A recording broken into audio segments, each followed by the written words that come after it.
एक नगर में एक धनी सेठ रहता था। उसका एक पुत्र था। उसके पुत्र के अलावा उसका कोई और नहीं था।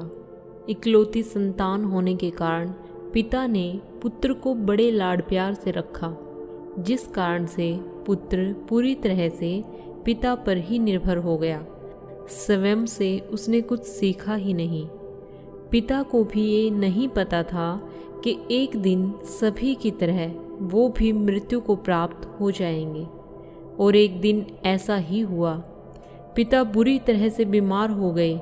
जब पिता को लगा कि वो मृत्यु को प्राप्त होने वाले हैं, तो उन्होंने पुत्र को बुलाया और उनसे कहा, बेटा, मैं सोचता था कि अभी मैं बहुत जीऊँगा, लेकिन मुझे नहीं पता था कि मेरी मृत्यु का समय इतना जल्दी आ जाएगा।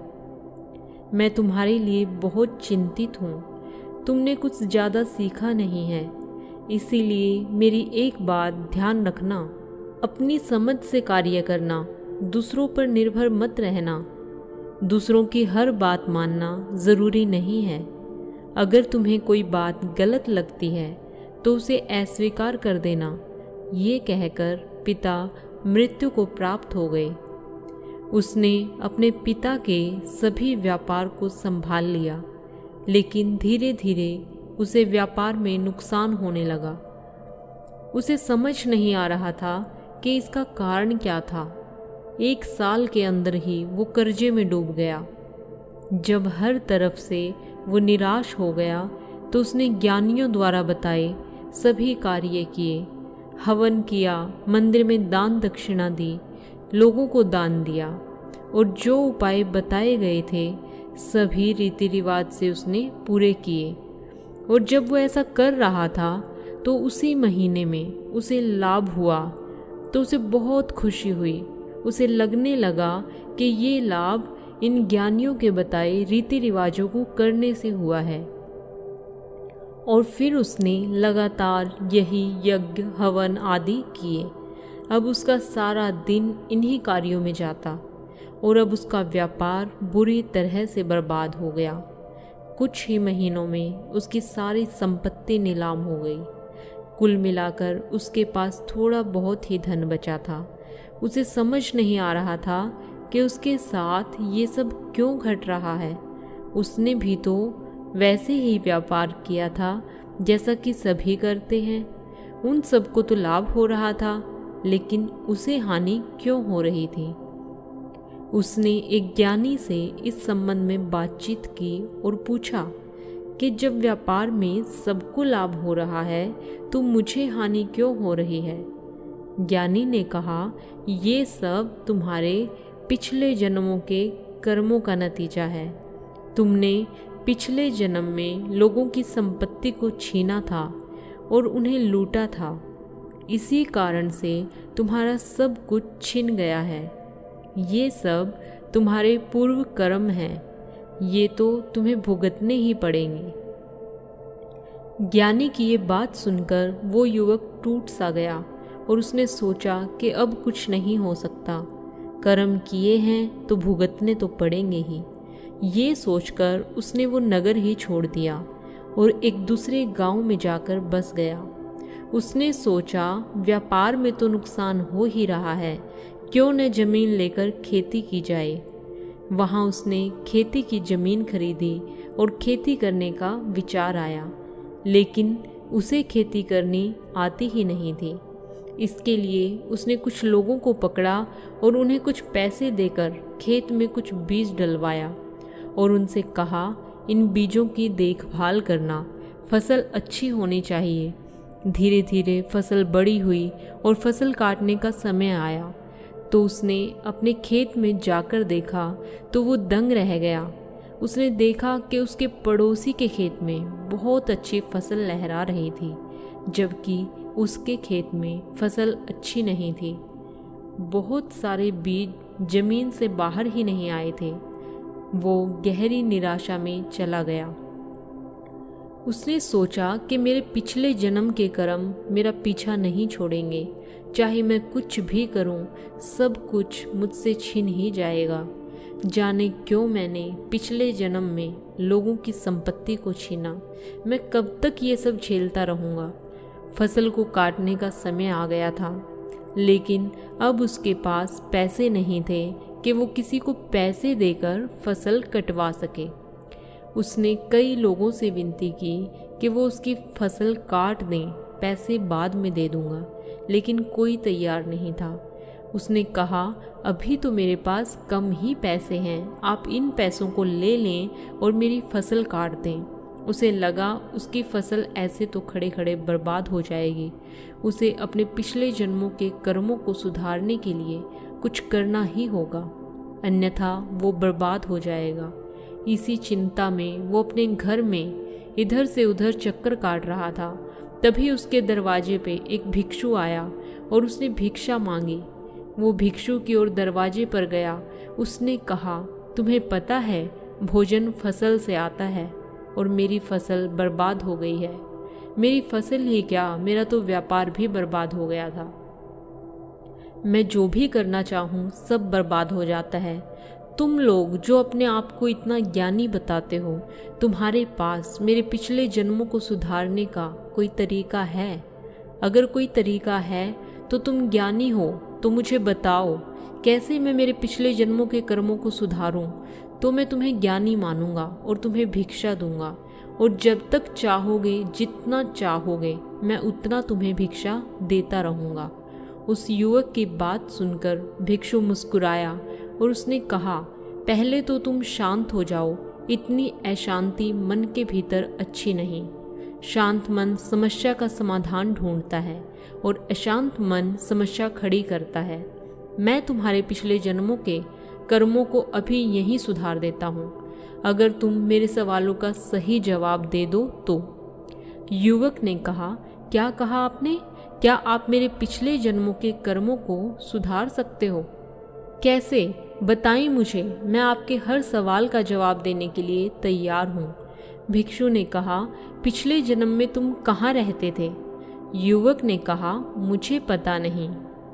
भिक्षु ने कहा, पिछले जन्म में तुम्हारे माता पिता कौन थे? पिछले जन्म में तुम क्या कार्य करते थे? युवक ने कहा, मुझे नहीं पता। भिक्षु ने कहा, चलो ये ही बता दो कि पिछले जन्म में तुम्हारी मृत्यु कब हुई?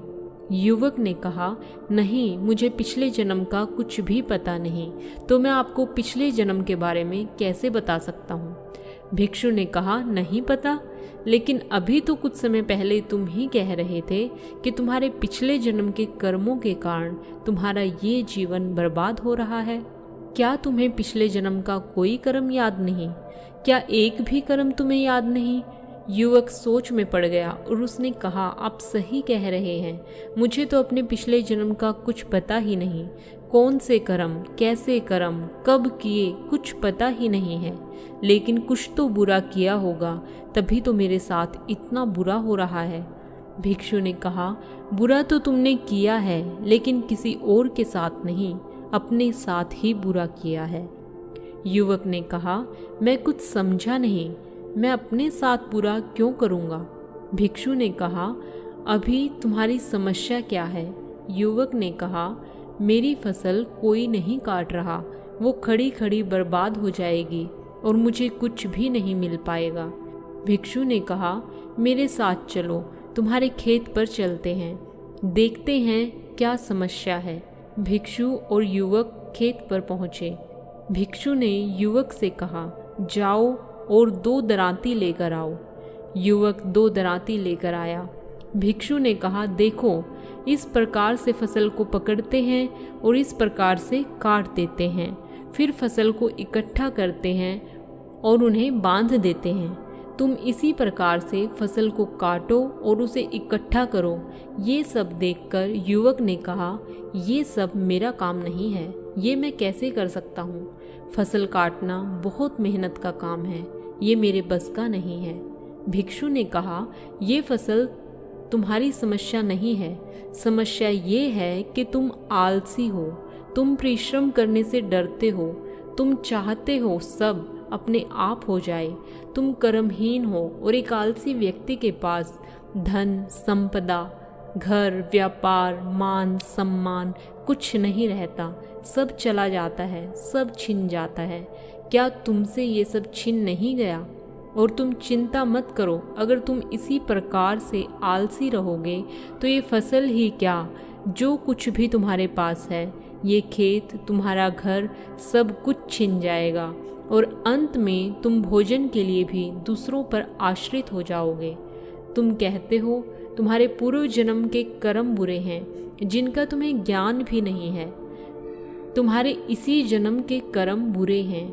आलस्य भी एक कर्म है। जब तक तुम इस बुरे कर्म को करते रहोगे, तुम ऐसे ही पतन की ओर बढ़ते रहोगे। युवक ने कहा, मैं आलसी नहीं हूँ, आप गलत बोल रहे हैं। भिक्षु ने कहा, कोई भी आलसी व्यक्ति ये मानने को तैयार नहीं होता कि वो आलसी है। तुम भी नहीं मानोगे कि तुम आलसी हो। युवक ने कहा, आप मुझे मेरे पूर्व जन्म के कर्मों से छुटकारा दिलवाने की बात कर रहे थे, ये आलस्य की बात बीच में कहाँ से आ गई? भिक्षु ने कहा, ठीक है, मैं तुम्हें तुम्हारे पूर्व जन्म के कर्मों से छुटकारा दिला सकता हूँ, लेकिन इसके लिए तुम्हें ये कार्य करना होगा, और अगर तुमने ये काम ठीक ठाक कर लिया तो मैं तुम्हें तुम्हारे पूर्व जन्म के कर्मों से मुक्त कर दूंगा। युवक ने कहा, बताइए बताइए मुझे क्या करना है, मैं अवश्य करूंगा। भिक्षु ने कहा, देख लो, तुम आलसी हो, शायद ना कर पाओ, फिर मुझसे मत कहना। युवक ने कहा, इसकी चिंता आप मत कीजिए, मुझे बताइए कि मुझे क्या करना है, मैं आपको करके दिखाऊंगा। भिक्षु ने कहा, ठीक है, तुम्हें अपनी फसल काटनी है और उसके बाद एक नई फसल लगानी है, खुद अपने हाथों से लगानी है, देख रेख भी तुम्हें ही करनी है। 4 महीने बाद मैं वापस आऊँगा। अगर तुम्हारी फसल बाकी किसानों की फसल से अच्छी हुई तो मैं तुम्हें तुम्हारे पूर्व जन्म के कर्मों से मुक्त कर दूंगा। युवक को आलस्य वाली बात चुभ गई थी। उसने 3 दिन में पूरी फसल काट दी। उसने ये नहीं देखा कि कोई उसे क्या कहेगा, वो बस अपने काम में लगा रहा। उसने एक नई फसल लगाई। तब उसने दूसरे किसानों से इस बारे में सहायता ली, जाना कि फसल को कैसे लगाया जाता है और अपनी फसल की पूरी देखभाल की। जब फसल तैयार हो गई तब उसे अपनी आंखों पर विश्वास नहीं हुआ, क्योंकि उसकी फसल उस गांव में सबसे अच्छी हुई थी। 4 महीने बाद भिक्षु उस युवक के पास आए तो युवक भिक्षु को देखते ही भिक्षु के चरणों में गिर गया और बोला, आप सही कहते थे, मैं आलसी ही था। मैं हमेशा दूसरों पर निर्भर रहता था। मैं सोचता था कि मेरे काम अपने आप हो जाएं, मुझे कुछ ना करना पड़े। मैं अपने निर्णय लेने के लायक भी नहीं था, मेरे निर्णय भी दूसरे ही लेते थे। मैं सोचता था कि लोग क्या कहेंगे अगर मैं ये छोटे मोटे काम करूँगा तो। मैं आलसी नहीं हूँ, देखो देखो मेरी मेहनत, मेरी फसल गांव में सबसे अच्छी हुई है और ये पूरी मेरी ही मेहनत है। भिक्षु ने कहा, तो क्या मैं अब तुम्हें तुम्हारे पूर्व जन्म के कर्मों से मुक्त कर दूं? युवक ने कहा, मुझे मेरे पूर्व जन्मों का पता नहीं, मैं था भी या नहीं भी, मैं नहीं जानता, कर्मों को भी नहीं जानता। मैं तो पहले इस जन्म के कर्मों को भी नहीं जानता था, लेकिन आपकी कृपा की वजह से मैं अपने जन्मों को देख पाया। पहले मेरे इस जन्म के कर्म खराब थे तो उनका फल भी खराब था, क्योंकि मैं बहुत आलसी था, कर्महीन था। जैसा कि आपने कहा था कि कर्महीन और आलसी व्यक्ति के पास कुछ नहीं बचता, मेरे पास भी कुछ नहीं रुक रहा था। लेकिन अब मैंने अपने कर्मों को सुधार लिया है। अब मैं आलसी नहीं हूँ, अब मैं मेहनत करता हूँ, दूसरों से मेहनत करवाता हूँ और उनके साथ मिलकर बहुत मेहनत से काम करता हूँ। कोई क्या कहेगा अब मैं नहीं देखता, इसीलिए इसका फल भी मुझे अच्छा मिल रहा है। मैं आपका धन्यवाद देना चाहता हूँ, इसे स्वीकार करें। भिक्षु ने कहा, मुझे खुशी है कि तुमने अपने आलस्य को स्वीकार किया, क्योंकि जो अपनी गलतियों को स्वीकार कर सकता है वो उन्हें सुधार भी सकता है। मुझे खुशी है कि तुम अपने पूर्व जन्म के कर्मों के चक्कर से बाहर निकल सके। जाओ और मेहनत करो, तुम जो चाहोगे वही तुम पाओगे। देखा दोस्तों, आलस्य की वजह से इंसान सब कुछ गंवा देता है। ये कहानी आपको कैसी लगी कमेंट करके बताना ना भूलें। Thank you so much.